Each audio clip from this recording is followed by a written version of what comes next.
Good afternoon, everyone, and thank you so much for coming to hear us talk. I know it's late in the day and you're probably ready for the shindig tonight, but just a bit more about us. My name's Sascha, Benson-Cooper. I'm from a company called Accipio, and this session's all around automating quality assurance within Moodle natively. So just a bit of background about us before I get going. Accipio, it's the Latin word for learn and grow and improve, and that's basically what we do. We help organizations get more from Moodle. We are a certified premium partner, and we've got offices in both New Zealand and the UK, so for that global follow the sun coverage, and we have a lot of experience when it comes to quality assurance through our sister company called Accipio, which delivers regulated qualifications, and off the back of that, we've built what we call Accipio One, and this is basically a number of plugins that then extend Moodle to do the things training organizations and Moodle need to have to get the right outcomes. And this is what it looks like. So you've got a native shop within Moodle, which we think is the most advanced in the world, a grading plugin, which we'll talk about today, and then an apprenticeship stack along with 360 tools, content management system in front of Moodle, and all kinds of other things as well. So we're trusted by the Premier League, PepsiCo, and various other companies like London School of Economics, for example, and Arden University, who would join us on stage today. So in terms of today, we're going to basically unpack the challenge. So why is quality assurance at scale difficult within Moodle? We're then going to have a bit of a look at some case studies, so what the Chartered Insurance Institute have done. We're going to look at what Arden University has done, and we're also going to look at what the London School of Economics is currently doing as well. And then we will look to the future and leave you with some kind of proven QA patterns that you can then apply. So I guess, why is quality assurance difficult in Moodle? I think Moodle does a brilliant job at grading assignments. You know, that first submission, brilliant. But actually, if you want to do quality assurance at scale, it is very difficult. You end up spilling into spreadsheets and lots of manual workarounds and inconsistent workflows, and that's not great for anyone, and that leaves you with a bit of a risk. And that risk includes heavy admin, obviously, but compliance failures as well. So let's just unpack that a little bit more. So like I said, submission from a student, easy. First grading by a grader, no problem. And then releasing a grade to a learner, normally fairly straightforward. But even within that process, there's some challenges with Moodle. So how do you get the assignment to the right person to do the grading? And sure, you can create a course on a group on a course page and do it that way, but what if you've got hundreds of courses in quite a complex environment? It becomes really, really difficult. But I think also, what happens if a grader is on holiday? Who does the grading then? What happens when a grader is actually at 110% capacity and someone else is only on 50% capacity? Surely they should pick up some of that marking load. But also, how do you keep track of the SLA? So if you say you're going to mark an assignment within 2 weeks, how do you know? Where's that shown? But the real problem is actually the whole quality assurance and standardization process. So from the training provider background, we normally have an internal verification process, and that means that we have to sample 20% of assignments that come through, and we get audited on that as well. And so there needs to be some kind of workflows for automatically working out who to send assignments to sample and do that second stage. Normally that's captured offline in spreadsheets, and it's quite cumbersome. There's also an issue around the validation of the grader's work. So we use something called triple blind marking. That's not provided for within Moodle either. And then also you want to resolve grades that are pretty close when it comes to, you know, person 1, person 2, person 3 marking that assignment as well. And there's also fairly limited workflows in terms of academic misconduct and how you flag and pick that up and stop an assignment from moving through that process as well. For us as a training provider, we then have an external verification process. So that's an auditor coming in and saying, can I look at another 20% of your assignments? Once again, manual processes, sampling plan, trying to pull off assignments, send them to the right person. It's not a great process at all. And then there's also something around the appeals process as well and remarks. So what happens if a learner is not happy with their grades? How does that flow through to Moodle and get released to the learners? If you want to release in tranches, How does that work? If you want to export to your external systems in terms of all those grades, once again, not really provided for. And most importantly, that audit trail is not there either. So if an auditor comes in and says, I want to know exactly what happened to this pathway, this assignment throughout the whole journey, it's very difficult to capture that in one single place. So as a result of that, we built something called Accipio Grade, and I'm just going to pass over to Ed to talk us about the first case study and the origins of that product and the things we tried to solve. Hi everyone, good afternoon. My name's Ed. I'm one of the partners at Accipio and digital director. And I'm going to talk to you first off today about the case study with the Chartered Insurance Institute. I'm then going to pass over to Fiona, who was the VLE product owner at Arden during our project with them, and that brought us grade 2.0. And then finally, I'm going to pass over to Eoin from the London School of Economics for the third and, for now, final chapter of the Accipio Grade journey thus far. But first, let's start with the inception of Accipio Grade with the Chartered Insurance Institute project that started 3 or 4 years ago and a long way since then. So I'm going to be very brief with this bit. This is just the kind of skeleton of a classic case study. You know, what the problem was, what we did, and what the outcome was. Essentially, a very old version of Moodle, talking kind of 3-4 years out of date, and an external, completely bespoke marking solution. So all marking done on an external system and plumbed as a result straight into CRMs at the end of the day. Not really using all of that good stuff from Moodle in terms of feedback plugins, grading forms, all of that stuff, and really not, making the most of that Moodle platform as well. And as a result, very many difficulties with the kind of upgrade cadence. The solution, potentially 2 things: get them on the latest version of Moodle Workplace and build what became Accipio Grade. And the rest of the piece I'm going to cover today is basically taking you through those first kind of founding pillars of what Accipio Grade was. The result now, they're on a maintainable latest version. They've got all of that functionality they had from the external system, plus a whole lot more, based on those phase 2 and phase 3 things that our friends here will cover in a moment. And some really great outcomes as a result. So the first bit I want to talk about, the first kind of pillar, is this concept of automatic marker allocation, which Sascha's hinted at.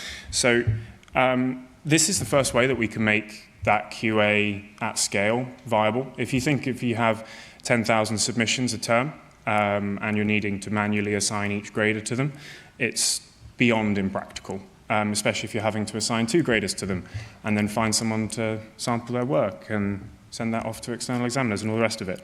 So we've got 3 methods of automatic marker allocation. We've got groups. Now, this uses groups on courses, as you currently might if you were to do this. And the reason this exists is kind of, it helps with that transition. So if you were currently using this and currently doing that, you could use group allocation to find your marker, find your quality assurer, etc. The next one is one that is perhaps quite specific to us, but I think any training provider could have a very similar outcome, and this is where one marker will mark pretty much all the work for a student. So I have a relationship with my tutor, for instance, and they will mark all of my work. Everything I mark across the whole platform wants to go to them, and this would bypass your need to manage their groups on each individual course. You just submit anywhere, and it ends up with the right person as a result.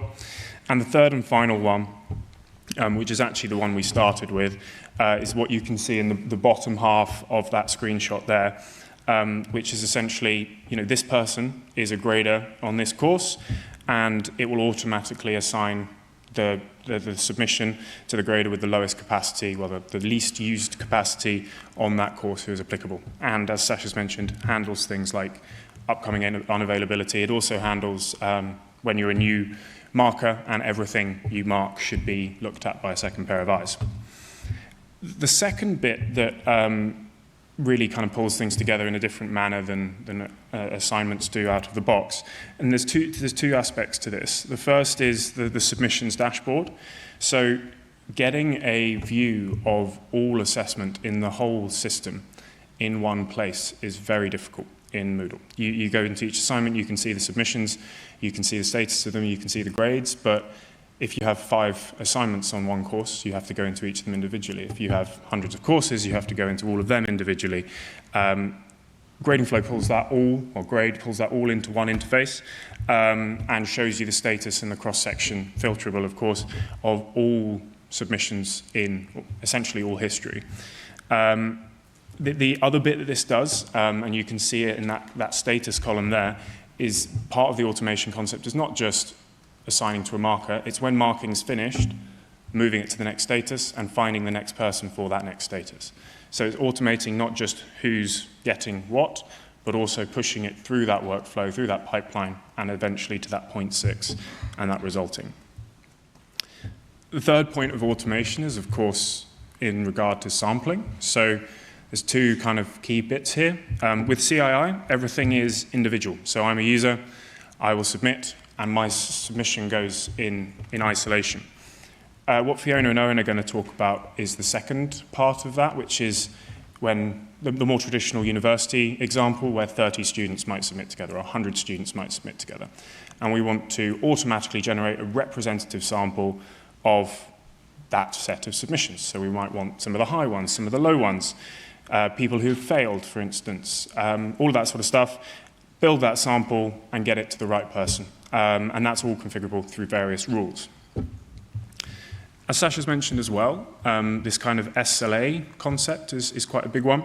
So, you know, I've submitted my marking, I've submitted my assignment, sorry, and I expect my marking back in 5 weeks, but we have very little oversight of that. So this allows for an overall SLA, so the whole marking process must take X period, but also SLAs on each of the individual components. So if your internal verification process should only take a week, that process can be set to take a week, etc.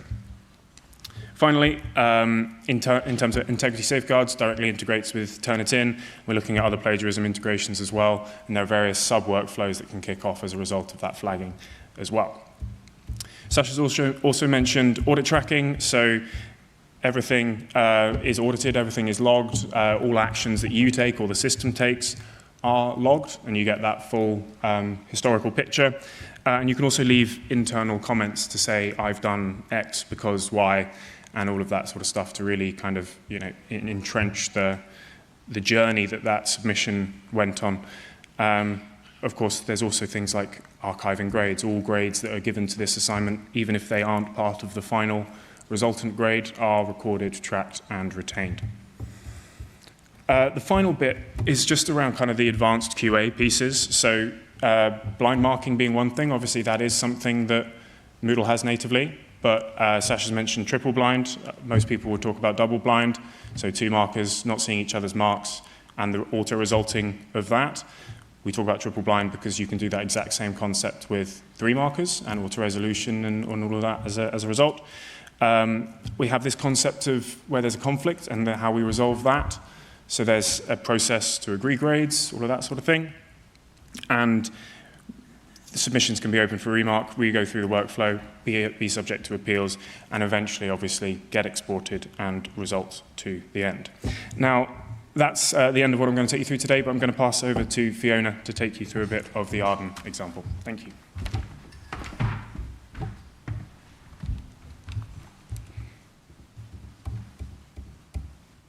Okay, thank you, Ed, and thank you all for being here today. My name is Fiona Ironside. I've been working in EdTech for close to a decade now, and while working with Arden in their digital transformation, I saw firsthand where automations create significant enhancement in the assessment process, especially when that's applied at scale. Arden University is a digital-first university, meaning they started out digitally and have sort of widened their scope into blended learning as well. But their model grew rapidly, of course, during COVID-19. They've actually doubled in size every 2 years since COVID-19.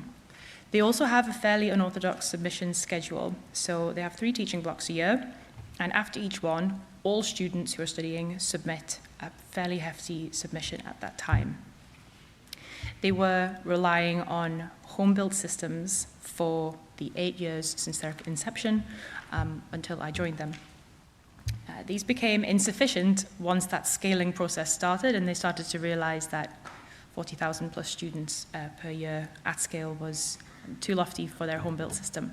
So they wanted to move to an off-the-shelf tool, which that also came with fragmenting what had historically been solved by one single solution. That involved separating out the grading process, hence the work with Accipio, as they were deemed best fit for the needs, the fairly complex needs that Arden has for grading. Initially, that was focused on only that first marker grading, so it was quite a discrete piece of work that was given to Accipio. But that fragmentation added some heavy admin to the quality teams. So we had all those problems that Sascha mentioned at the beginning, an imbalanced grade allocation and strict 2-week turnarounds that we had to meet at that scale, bearing in mind that the length of time since this boom in student numbers meant that staffing was pretty lean and we couldn't sustain it at scale given the growth that they'd experienced. So we leaned a lot more heavily into Accipio grade to cover a broader range of QA needs and stop putting so much of that weight on Excel. So we refit for how complex the reality of Arden's assessment is. So to start with, we mapped the assessment workflow. That was really important to see where our kind of black boxes were in terms of staff would jump out of our technical solutions and back into Excel. Then we looked at the roles and permissions. We redesigned that from a least privileged standpoint, meaning try and restrict as much as we can how much access people have to students and the work that they're looking at. That allowed us to automate allocations for grading, moderation, and external review because we knew exactly who could see exactly what. The result of that was pretty impressive. There was an immediate improvement in the workflows since staff were now only seeing work that was directly relevant to them. However, we then saw a new challenge arise. At Arden, we noticed within the region of 400 to 700% increase in AI writing amongst our students. That was putting a lot of extra pressure on our academic integrity officers, who were already overwhelmed given the fragmentation that I have already mentioned. So we went back to Accipio with this problem, and we asked, can we instantiate some sort of sifting page? Somewhere where we can capture signals raised in that first marker experience and route that to either further investigation or back into the grading process if it's deemed totally fine. This means that the reviewers get evidence of the papers that have been submitted at the decision point based on the risk perceived for that infringement. This started to free up the conversations that could happen between our learning and teaching teams and our administrators. Our administrators who had up until this point been so overwhelmed with the quantity of work and their strict deadlines that they couldn't really have those conversations with their academics about making the assessments more improved. So, what's the big picture here? We need quality assurance because there needs to be a backstop, a check to make sure that we're not, losing students at the bottom of academic misconduct.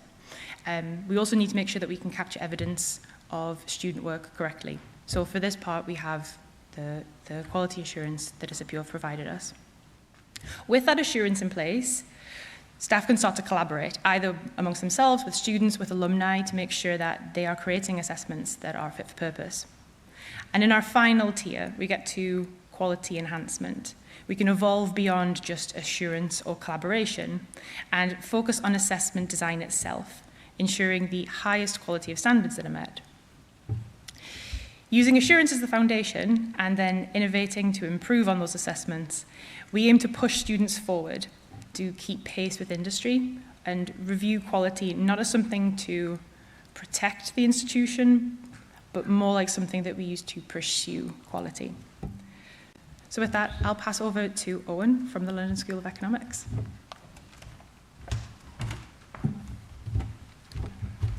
Thank you.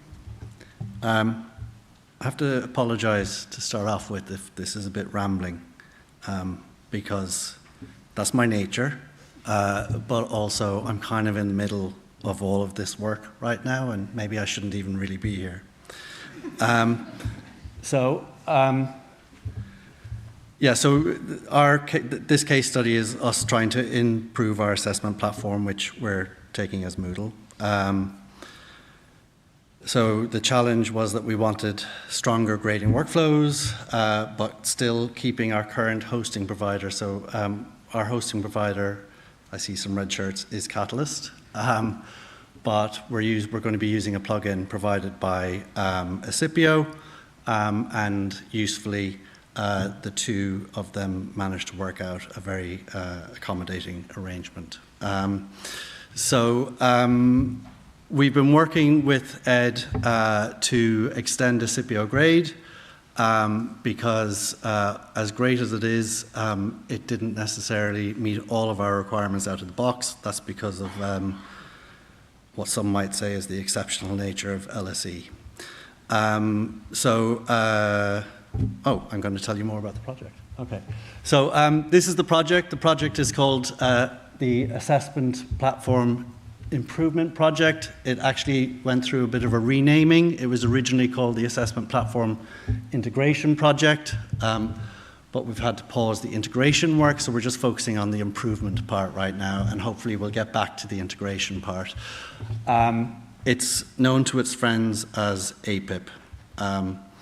So like any good project, it has a kind of a strategic grounding. The particular LSE strategy that APIP is grounded in is our education and student experience strategy, and in particular that first goal there of strengthening LSE's educational offer.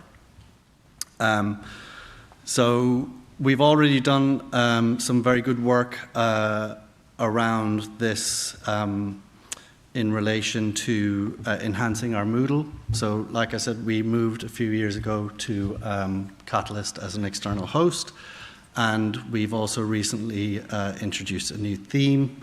And if you want to find out more about the theme, my colleagues Samaya and Abby will be on Thursday morning, I think, hosting a poster that you can go and talk to them about.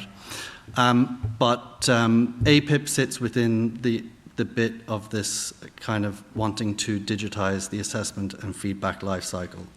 And that's really about a few different things. It's about trying to reduce staff workload. It's about creating more consistency for students, and obviously trying to improve our NSS scores around assessment and feedback. And we've actually have improved those recently, but they still are our lowest scores. So that's where we feel like we've got a lot of work to do. So all of this work sits within a wider program that we have called Digital Education Futures, which included the work to move to an external host and theme and some other things that we're doing. But within that, we've also got a kind of a sub-program called the Digital Assessment Program, and that has a number of different projects within it, some of which are kind of completed and some of which are about to kick off. So over the summer, we did a script scanning pilot. We also did a MCQ pilot in e-exams. We used DigiExam for bring your own device in-person e-exams. And I just mentioned we use DigiExam, but we will be starting an e-exam platform procurement project as well. But the one project probably that will probably have the most immediate and widespread effect across the school is the Assessment Platform Improvement Project. So when we initiated this project, what was the situation? Well, first of all, we knew we had very disconnected systems. We use Moodle, we use Turnitin, we use Gradescope, but none of those talk to our student record system. They still won't talk to our student record system, but eventually maybe they will. Because of those disconnected systems, we also had lots of manual workarounds. I think Ed and Fiona both mentioned spreadsheets. Our staff are addicted to spreadsheets. So because we don't have, the systems aren't connected, every department has generated their own set of spreadsheets that they use to kind of move data around. And that means that data is stored outside official systems, and it's very difficult to track what is happening across the school. And there's no visibility of the student journey. So what we aimed to do was to develop workflows to manage the entire life cycle digitally. And that is about kind of having workflows that allow people to go from submission to marking to release and even hopefully eventually release into the student record system. So just before I talk a little bit more about the actual project, just some context about the London School of Economics. I was kind of being a bit facetious when I said the exceptional nature of London School of Economics, although there are people within it who might think that. But it is kind of exceptional in the way that it's structured. We've got about 12,000 students. A lot of them are international students. It's nearly 50-50 undergraduate and postgraduate. But this is the unique bit. We've got 26 departments, no faculties, and a lot of those departments are very much autonomous. And even within those departments, you then have academics who are very autonomous.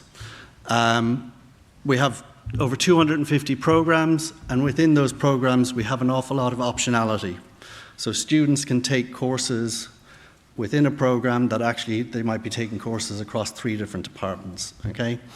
So that is a big selling point for the LSE, but it also makes it very difficult to kind of support all of that from the centre. So what we did was because you have these 26 departments and you don't really have a lot of oversight of what's going on, we decided we had to have some discovery workshops. And people were very circumspect about whether or not we could achieve this, because the departments tend to like to keep their practice within their department for fear that it might be taken away from them. We carried out these discovery workshops, and we actually did manage to get 26 workshops. We carried out workshops, but 26 was with 24 departments, but a couple of the departments we went back to twice. So we saw 24 departments. That was meeting with 84 staff, mostly PS staff. So then we documented all of the variety of practice and captured their pain points. So what did we hear? Well, a lot of what we already kind of knew was confirmed, but one of the big things was they had concerns around anonymity and the way that Moodle handles anonymity versus how anonymity is handled across other assessments across the school. So Moodle has a participant ID. The rest of the school uses what's called a candidate number, and there was a clash there. Again, they felt they weren't really supported because we have these really varied workflows. So if they have all these varied workflows, it's very hard for us as a central division to actually support them because we don't know what they are. There was file handling overhead. So because a lot of marking isn't happening in Moodle, basically students submit and then they take everything out of Moodle and they mark it on their spreadsheets. And so that's a big file handling overhead for them. And then all of this is compounding, as you can see. Each thing leads out. So you've got all of this manual work that happens, and they have to do it within tight turnaround times. So they talked about Moodle limitations, the fact that it doesn't easily handle our marking approaches like moderated single marking or double blind marking. So then this is the other big thing. From a student point of view, it's really inconsistent in the way that feedback is given to students. What we found was something like 15 out of the 26 departments email students marks, and only about 5, I think, release marks through Moodle. So that there's workload pressure on the PS staff, and because everything is kind of happening in this ad hoc and method, it's really difficult to track marking progress. Okay, so what did we decide to do? Well, first of all, we put together a set of guiding principles. And chief amongst the one big one that's relevant to this was that we would make Moodle the place where all marks and feedback are released. Okay, so that's that was going to be a big change because, like I said, 15 departments email marks. But we don't really have a culture of mandating change at LSE. We tend to have to coax change out of people. So in order to do that, what we had to do was try to create the conditions where that release of marks and feedback could actually happen. So to do that, we plan to put candidate numbers in Moodle. So that means that we want to move away from Moodle anonymizing with the participant ID to anonymizing with the candidate number so that it's aligned with the other anonymization of assessment in like exams. I'm going to have to take some water. We also are developing a student assessment dashboard. So the idea behind that is that, what is the idea behind that? The idea behind the student dashboard is that it's a place one place on Moodle where students will be able to access all of their assessment information, including being able to link through to their feedback. And that, in a way, is, if Alistair from UCL is here, thank you.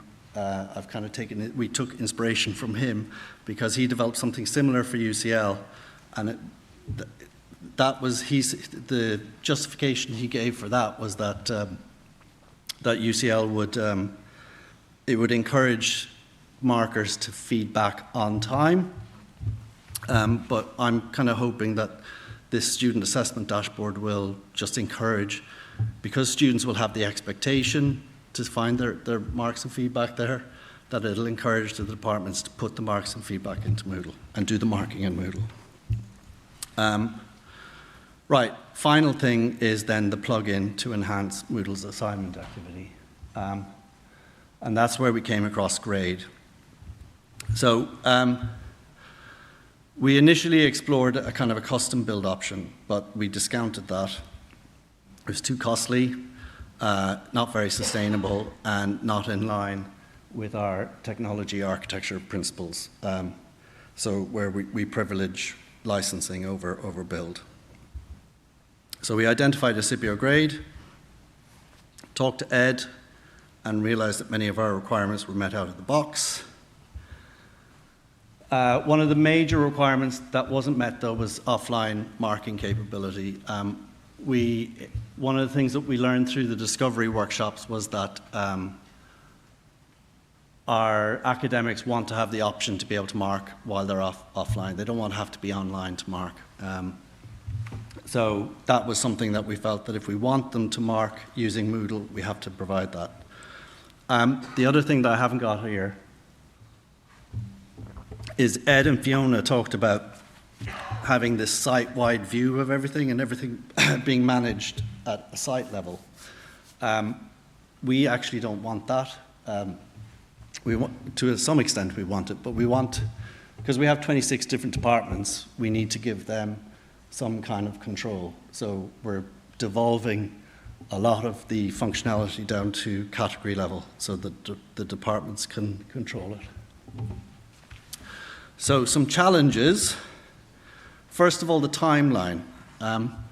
First spoke to Ed in April, and we're going live in October, which probably would have been a challenge if we were just implementing grade, but we're actually doing an awful lot of development work, which is why I shouldn't be here. And then the other big challenge is that lack of a single as-is, okay? So we actually have 26 different as-is. So, just like right now, one of the things I'm struggling with is like, we've got learning designers and trainers coming on board and trying to explain to them, no, there is no one place that all of these people coming to your training will be at, that you can kind of say, yeah, okay, so when you do that, because there is no I do that, there is like lots of different I do that's, okay? And what that meant was that we have a huge list of requirements, which I have to say, Ed was really good at making sure that we get them down to the maximum, in that he really kind of questioned our requirements and whether they were absolutely necessary or not. But despite that, we still have this extensive list of requirements. And that's because we need to balance meeting the departments where they are with a more standardized solution. So some of the development work that we're doing, so this is, I guess, is the stuff that we're saying is now going to be in grade 3.0. So we've got new functionality to manage late and extended submissions so that you can allocate marking even if an extension has been granted. Introduction of new penalties and adjustment features. So this is where we can have an automatic penalty applied to the final agreed grade. So if a student has submitted late, the admins don't have to go through the process of actually applying the penalty. And that penalty will also be displayed to the students so they know why their mark has been adjusted. Similarly, we have kind of adjustments to final grade. So like if you have post-moderation, you might think that actually we need to adjust all of the grades within a grade boundary. You can do that, or we need to adjust all the grades of a particular marker. You can do that. I mentioned candidate numbers. So this is like a custom field. We're going to bring candidate numbers in from SITS through a kind of a manual upload and put them in a custom field, and this will be used to anonymize submissions. Okay, so then we also have, if you have markers who are kind of subject experts or have a particular expertise around a particular question, and you want to be able to assign them to mark a particular question, this is going to be an enhancement of the multi-grade grading form that Accipio have. And also, we have a lot of take-home exams where students have the option to choose maybe 2 questions out of a choice of 10. This will allow, again, adapt the multi-grade form so that you can have that question optionality but still limit how many questions any marker can mark and provide feedback for. So grade distribution. Currently with grade, if you're moderating, you get some data about the sample, or about all the submissions. So you can see what the pass rate is, or you can see the median grade. Our departments very strongly told us that they want to also see the grade distribution, so that's something that's going to be added in. Again, moderators can flag scripts for remarking, so if they think that they don't want to reject the whole sample, but they just think that actually this marker's marking needs to be remarked, you can just flag that marker's work. So then in terms of the interface and user experience, there are within grades an approval form and also a rejection form, but we're going to allow departments to kind of customize these so that they can have more control. Again, the assignment custom field, so we don't currently know what assignments are summative or which ones are formative, so that makes it really hard to do reporting and any kind of planning. We can't get like an understanding of like when are all of the summative assignments happening. So we're going to add a custom field so that when setting up an assignment, you have to specify whether it's summative or formative. Notifications, again, this is more control for departments so that they can specify the notifications and when they go out and who they go out to. There's even a function where you can specify a particular email address if you want, say, want it to go to a shared email address or something like that. And also, one thing we heard is like people want to be kind of know about SLAs. So the events are now going to be integrated into Moodle calendar, so a marker can kind of see in their calendar when everything is due to be done. Okay, so like I said, the current status is we're going to do it as a phased rollout. So we're not, like I said, it's LSE, so we don't mandate. We've recruited 8 departments who are going to be in the first cohort. So from October, they're going to be trained, and then we're going to have the grade plugin in production in early October, and then the students for that first cohort will be sitting assessments from late November. Other kind of work and future plans, well, I've kind of mentioned some of these, but so we've got the student assessment dashboard that I mentioned, we've got candidate numbers, and then hopefully phase 2 will actually bring about a Moodle and SITS integration, and once we have that, we'll be able to kind of exploit more of the functionality of grade by having assessment data in Moodle and also be able to kind of do marks transfer directly to SITS through grade. And that's it. Apologies for the broken voice.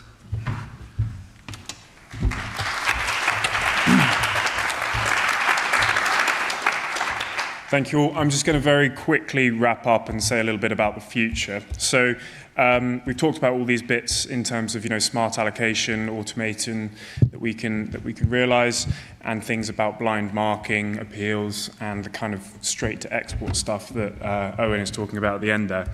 But just to conclude very briefly, so as we've said, Moodle is great at marking, great at assignments, and one of the key fundamental pillars we wanted to do through this whole project was not lose any of the good stuff that assignments give us. We didn't want to build a new module plugin, we didn't want to do anything like that.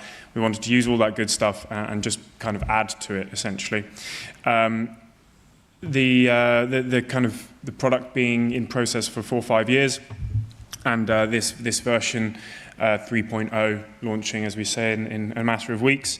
But I wanted to draw your attention to this 4th point around Accipio grade 4.0. So we want to know from you all what's next. What more can this plugin do that we're interested in?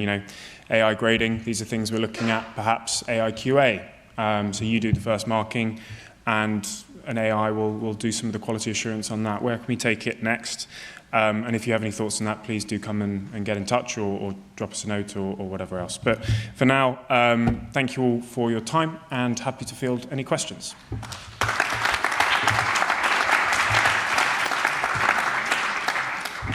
Yes. I'm running, don't worry. I mean, it all looks really fantastic. I mean, I've struggled in higher education with trying to deal with things like the quality assurance processes. I mean, we've actually released a couple of plugins that we're sharing out to the community on a grade review one that allows a moderation of assignment and an overall assignment review that allows reflective practice on it, but they're sort of incredibly basic compared with what you're doing. I suppose the question, I don't want this to sound aggressive, but what of this is actually going into the Moodle community and core, etc.? Is everything we've seen here something you have to pay for as a plugin? So it is a plugin, yeah, and it's something. Well, some plugins are free, some are paid for. So is it entirely paid for? This is a paid-for plugin, yes.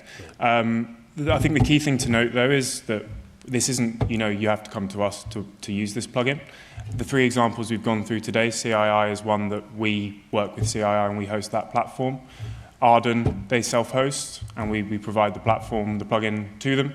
And LSE, obviously, they're hosted with Catalyst, and we're providing the platform as well. So, there's clearly a huge amount of development in this. We're talking 4 years of stuff, 400 odd days of development. If we could provide it for free, we'd love to, but it's just not possible with the amount of complexity, as I'm sure you can see. And can I just check, was there any sorry. Roadmap in terms of being able to release some of the stuff to the community. But you can imagine the architecture kind of limits us right now, but that is the plan. But hopefully we want to build it to such a stage whereby it kind of self-sustains the freeware features, and then we can release the other good bits out. But we released an AI plugin for that as well to the community, so we are committed to the open source community. I mean, the big thing that would help us would be an improvement on the PDF annotation in assignment. What about it? Well, I don't think there's been much work on that for quite some time unless it's come. Is there something? Okay. Any other questions? Yeah, down here. Hopefully it's a really simple one. So all the data in relation to the Accipio plugin sits within the Moodle DB and within the Moodle architecture. There's nothing going outside of that. No. Accipio 1, the concept is it's in Moodle. We don't do the integration thing wherever we can. So Great. Simple one. All in Thanks Moodle. a lot. So. The marker allocation stuff, is that using Moodle core allocation functionality, or does the allocation sit in the plugin? It's in the plugin. Cool. The restrictions of the internal stuff is it's beyond. It's hard. Yeah, definitely. Sorry. Great. Any others? Lovely. Well, thank you all for your time. Have a great rest of your day.